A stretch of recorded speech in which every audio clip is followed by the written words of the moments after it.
지금 지금 오늘 올라온 게 하나 있더라고요. 오늘 올라온 게 하나 있는데 이거 보이십니까? 잘 보이시나요? 네.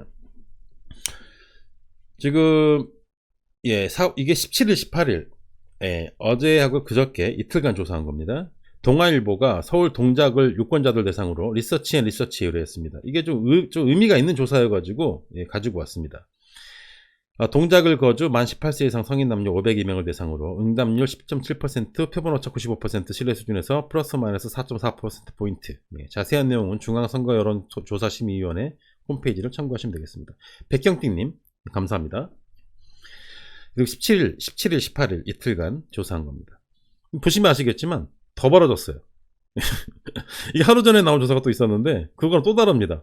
더 벌어졌습니다. 그때는 약 10%가량 이렇게 벌어졌었는데 저기 보시면 12%로 더 벌어졌습니다. 지금 완전히 발려버린 것 같아요. 지금 보니까 이수진 우리 민주당 후보가 지금 47.1%, 우리의 나경원 베스트가 지금 35.4%로 지금 발리고 있어요. 그리고 여기 옆에 보면은 지지 후보 결정 요인이라는 게 있는데 소속 정당에 따라서 투표한다. 이게 당연한 얘기죠. 그리고 능력과 경력에 따라서 투표한다. 당연한 얘기입니다. 근데 희한한 게 들었어요. 항목이 15.9%나 후보자의 댐댐이를 보고 투표를 한답니다.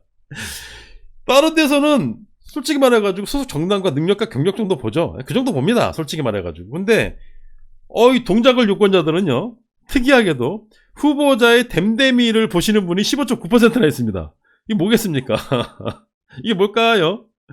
소속 정당을 보시는 분이 29%, 능력과 경력이 18%인데 후보자 댐댐이 보는 사람이 15.9%랍니다. 왜 보겠습니까? 후보자 댐댐이를. 뻔하죠. 그리고 정책 및 공약 보는 거? 맞아요. 그리고 도덕성 11%인데 보통 도덕성이 더 높아야 되는데 후보자의 댐댐이가 더 높아요. 희한한 일입니다. 이 동네에 지금 희한한 일이 벌어지고 있습니다. 후보자의 댐댐이를 15.9%라 보고 있습니다. 우린 다 알죠. 저게 뭔 얘기인지, 저게 무슨 얘기인지, 우리가 다 알고 있습니다. 네네. 그 옆에 이제 코로나19 유행이 지지 후보 선택에 영향을 끼칠 것이냐, 미칠 것이다라는 대답이 굉장히 많아요. 미치지 않을 것, 대답이 이제 약간 밀립니다. 근데 반반 정도 되는 것 같아요. 반반 되는 것 같습니다. 서울 지역이다 보니까 아무래도 그런 것 같아요. 그 다음 조사가 있습니다. 이거는 설명을 좀 드려야 될 것 같아요. 아이고, 잘 안 보이네. 지금 요거는 설명을 조금 드려야 될 것 같습니다. 제가 요거 설명을 드리려고 가져온 거예요. 같은 조사입니다. 동아일보가 리서치 앤 리서치에 의뢰한 같은 조사예요. 같은 날 조사한 같은 조사에 있는 정당 지지도와 비례대표 정당인데요. 요거 보시고 좀 의아하신 분 계실 겁니다. 요거 보시고 조금 이해하실 거예요. 설명을 좀 드려야 될 부분이 있어가지고 그래서 가져왔습니다. 요런 거 원하시는 분들 계시더라고요. 좀 이렇게 분석해 주는 거 좋아하시는 분들 계십니다. 가끔씩 합니다. 이런 것도. 요거를 한번 설명을 드릴게요. 뭔지. 일단은 정당 지지도가 더불어민주당이 38.9%, 미래통합당 24.6% 해가지고 쭉 나와요. 쭉 나오는데 이 조사 결과에는 중요한 게 빠져 있습니다. 이거 제가 써놓은 겁니다. 이거 77.1% 제가 쓴 겁니다. 이게 뭐냐면요, 이거 빠뜨렸더라고요. 이런 거 안 보여주더라고요. 분명히 이렇게 조사를 했으면 무당층도 써줘야죠. 무당층 몇 퍼센트 나오는지. 요거 다 합하면 77.1% 나옵니다. 77.1% 나와요. 전체가 보면 77.1%입니다. 근데 옆에다가 비례투표 정당을 어디에다 할 것이냐라고 물어봅니다. 어디에다 할 것이냐 물어보는데 이 총합이 72%예요. 보시면 아시겠지만 더불어민주당을 정당을 지지하는 사람이 38.9%인데 더불어민주당에 참여한 비례정당 더불어시민당이죠. 더불어시민당이 18.9%입니다. 이게 뭘까요? 더불어민주당을 지지하는 사람이 38.9%인데 더불어시민당 그 비례연합에다가 투표하겠다는 사람이 18.9%입니다. 20%가 빠진다. 20%. 요거 제가 따로 써놓은 겁니다. 제가 설명을 드리려고. 여기 77%, 72%, 옆에 있는 거 퍼센테이지, 요 옆에 20% 퍼센테이지 요거 제가 써놓은 겁니다. 설명을 드리려고. 20%가 빠졌어요. 20% 어디 갔겠습니까? 20% 어디 갔을까요? 한번 볼까요? 정의당이, 보통 정의당으로 갔을 거라 생각이 들죠? 이 동네에는 정의당이 좀 센 거 봅니다. 그리고 사람들이 아직도 여기는 정의당에게 전략적으로 투표를 해주는 민주당 지지하시는 분들이 계시는 거예요. 그게 몇 퍼센트냐? 8.1%인 겁니다. 정의당이 본래 가지고 있는 6.5%보다 높은 8.1%가 민주당에서부터 흘러나와서 이쪽으로 들어갑니다. 정의당으로 8.1%. 그리고 또 어디로 가느냐? 열린민주당으로 6.4%가 갑니다. 6.4%. 그럼 6.4%와 8.1%를 합하면 14.5%가 나옵니다. 근데 빠진 건 20%가 빠졌어요. 그 얘기 뭐냐면 5.5%가 간 곳을 모른다는 얘기죠. 5.5%가 어디 간지 모릅니다. 예. 국민의당으로 혹시 간 거 아니야? 라고 생각을 하시는데 이건 어떻게 생각하시면 되냐면 국민의당을 지지하는 곳이 5.1%예요. 원래. 근데 국민의당에 투표하겠냐고 물어보니까 8.1% 나옵니다. 3% 차이 나잖아요. 이게 어디서 빠지냐면 미래통합당 24.6%의 정당 지지율을 보이는데 미래한국당에다 투표하겠다는 사람이 22%예요. 이쪽은 거의 결집을 해 있어요. 2%가 빠졌습니다. 2%, 2.5%. 2.5%가 어디로 갔겠습니까? 자유공화당? 안 갔죠. 오히려 빠졌습니다. 자유공화당에서 빠졌어요. 이거 어디로 갔을까요? 어디 갔겠습니까? 2.5%. 국민의당으로 갔죠. 예. 미래한국당에서 빠져나간 2.5%가 국민의당으로 갔고요. 0.5%는 아마 더불어민주당에서 온 것 같아요. 그러면 더불어민주당의 5%가 어디로 갔느냐? 이게 궁금하죠. 더불어민주당의 5%는 어디 갔을까요? 예. 아직은 못 정했다는 얘기예요. 아직 어디에다가 표를 줄지, 내 비례표를 어디에다 줄지 정하지 못했다는 뜻입니다. 여기도 마찬가지로 총합이 72%입니다. 보세요. 77.1%, 72%, 정확히 5% 차이 나죠. 신영근님, 감사합니다. 예. 정확히 5%가 차이가 납니다. 제가 지금 역산을 해가지고 보여주었던 더불어민주당의 더불어민주당 지지표 중에 5% 어디 갔을까요? 했는데 정확하게 이쪽에 있는 정당 지지도 합과 비례투표 정당 지지도 합에서 5%가 정확히 차이가 납니다. 그 5%가 오리무중인 거예요. 아직 어디에다 표를 줄지 정하지 않았다는 겁니다. 하지만 우리는 한 가지는 확실하게 알 수 있어요. 그 5%가 비례연합에다 줘야지 라고 생각하고 있지 않다는 뜻입니다. 비례연합에다가 줘야지 라고 생각을 안 한다는 뜻이에요. 그 사람들이 적어도 지금 갈등에 빠져 있다는 얘기입니다. 왜 갈등에 빠져 있느냐? 나 후보 보고 정해야지. 예. 여기 있는 지금 6.4%는 어제와 그저께 조사한 거예요. 후보가 누군지를 모르고 열린민주당의 손혜원과 정봉주 의원을 보고 저 사람들은 믿을 수 있어. 저 사람들이라면 잘할 거야. 라고 생각하는 사람이 6.4%인 거고요. 5%는 후보 나오는 거 보고 줘야지 라고 생각하는 사람들이에요. 내일 조사하면은 요거 5% 중에 상당수 여기가 있습니다. 5% 중에 상당수 이쪽가 있어요. 예, 제가 장담합니다. 그러면 이 동네 그 동작 을지역이죠. 동작 을지역은 열린민주당 지지율이 현재 한 10%까지, 현재 이 시각 한 10%까지 올라와 있다. 예, 이렇게 유추가 가능한 거죠. 예, 그게 계산이 이렇게 나오는 겁니다. 5%가 이게 어디로 갔을까 궁금하셨을 사람들, 후보 보고 정해야지 대기 타고 있다. 지금 현재 줄 서 있는 상황이다. 이쪽으로 포함이 되기 때문에 현재 그렇게 되면 이게 한 10%라고 봐야 돼요. 그리고 여기에 비례연합정당에다 표 주겠다고 하시던 분들도 상황을 보고 1, 2% 정도 이쪽으로 넘어올 확률이 큽니다. 지금 현재 비공식적으로 나오는 이야기들이 거의 지금 상황이 열린민주당과 더불어민주당, 더불어시민당이 거의 지금 비슷비슷하다는 얘기도 굉장히 많이 나오고 있거든요. 그런 얘기들이. 하지만 그것은 정식 조사가 아니기 때문에 제가 말씀을 드릴 수는 없어요. 뭐 그런 얘기가 들려요. 그런 이야기들이. 그때가 되면 무슨 일이 발생을 하냐면 킴 님이라고 저희 그 댓글 달아주시는 분 계시는데 그분이 며칠 전부터 계속 주장하시던 내용이 바로 그 내용이에요. 이 퍼센테이지가 15% 정도까지 가버리잖아요. 예. 15%까지 가버리게 되면 무슨 일이 발생을 하냐면 민주당에서 낸 비례 후보들이 당선 확률이 확 떨어집니다. 왜 그런 일이 발생을 하는지, 왜 그러한 일이 발생을 하는지 오늘도 계산기를 한번 띄워놓고 제가 한번 계산 한번 해드릴게요. 또 왜 그런 일이 발생하는지. 지금 여기에 나와 있는 것은 조금 전에 보신, 이 조금 전에 보신 이 비례투표 정당의 퍼센테이지를 그대로 적용한 것입니다. 그대로 적용한 것을 여기다가 제가 띄워놓은 거예요. 지역구 의석수는 일단 신경 쓰지 마십시오.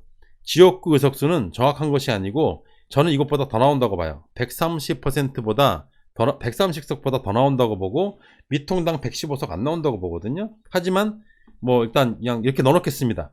보수적으로 이렇게 넣어놓고, 지금 우리에게 중요한 것은 여기 있는 비례 후보들 비례 득표율의 퍼센테이지죠. 우리가 지금 궁금한 것은 더불어시민당이 아까 보시면 더불어시민당이 18.9%입니다. 이거 제가 만든 숫자 아니고요. 여기 보시면 18.9% 써있죠. 관악을에 있는 상황을 여기다가 적용을 시키는 거예요. 관악을을.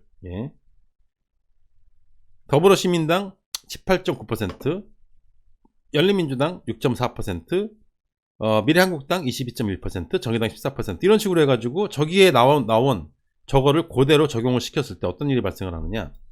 더불어시민당이 12석이 나옵니다. 열린민주당이 5석이 나와요. 이렇게 되면. 그리고 뭐 정의당 11석 나오고. 이건 이제 저 관악을 상황이니까 전국 상황이 아닙니다. 전국 상황이 아닌데 이걸 계산기를 왜 두들기고 있냐면, 이게 퍼센테이지가 변할 때 제가 그랬죠. 열린민주당이 아무래도 현 상황에서 하게 되고 한 15% 정도까지, 우리가 예상하는 대로 한 15%까지만 가게 되면 여기도 한 15 정도의 그치 가능성이 있어요. 그리고 여기는 아마 한 이 정도 나올 겁니다. 8% 정도. 요게 지금 현재 예상하고 있는 상황이에요. 이렇게. 그리고 여기는 한 30, 한 2 정도 이렇게 나올 겁니다.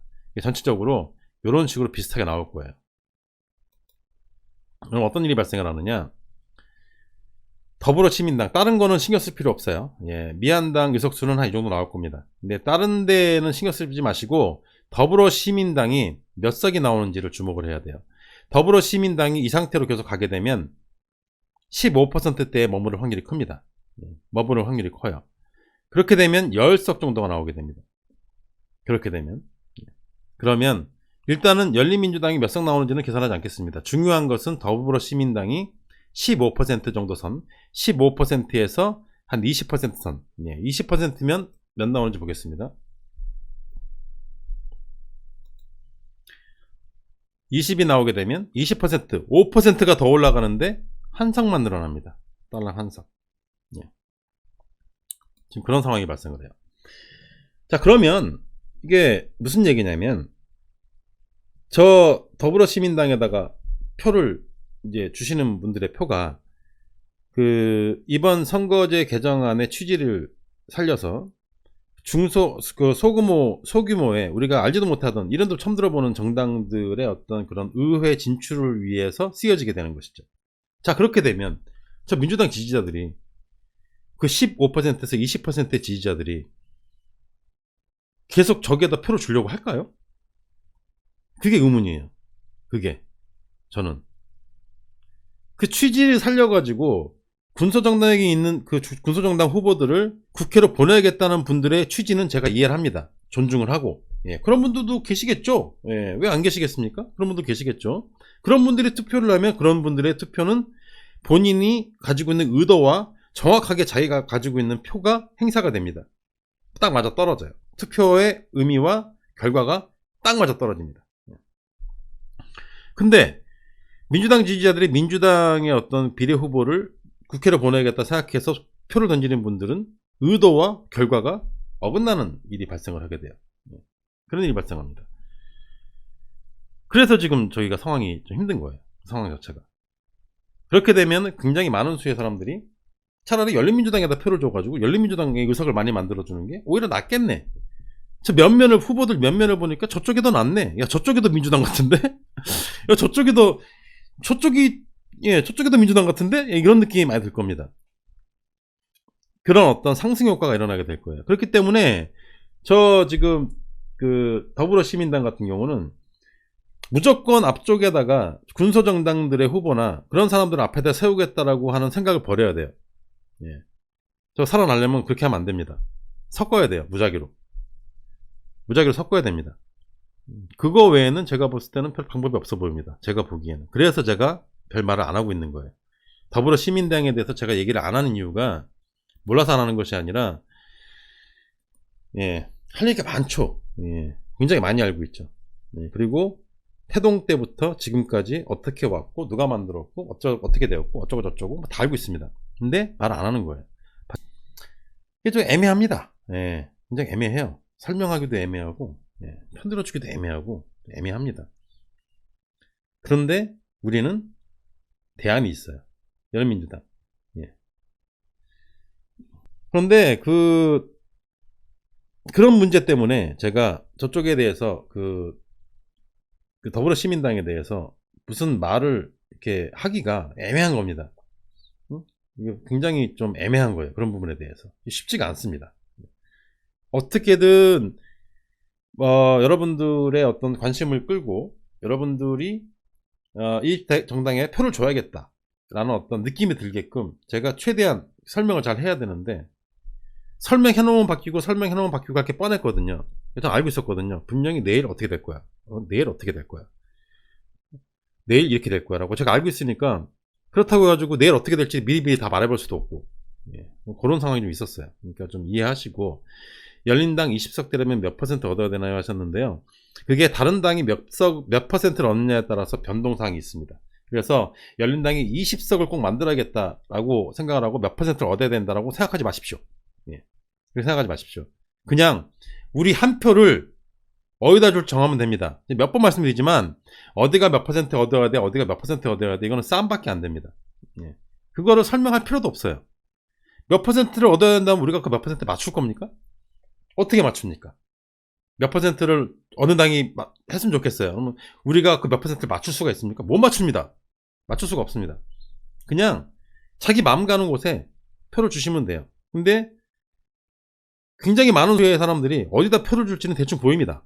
예, 대충 보여요. 지금 20며칠 정도 남아있는데 지금 이대로 흘러가게 되면 표가 어디로 갈지 그 많은 수의 민주당 지지자들과 그리고 정의당에게 전략적으로 표를 주셨던 분들, 그리고 과거 어떤 그 국민의당 쪽에 새로운 인물과 어떤 그런 선명성, 어떤 실용주의 쪽에 표를 주셨던 분들, 이런 분들이 표를 어디다가 주게 될지가 대충 보여요. 예, 우리가 다들 보이시지 않습니까? 예, 대충 보입니다.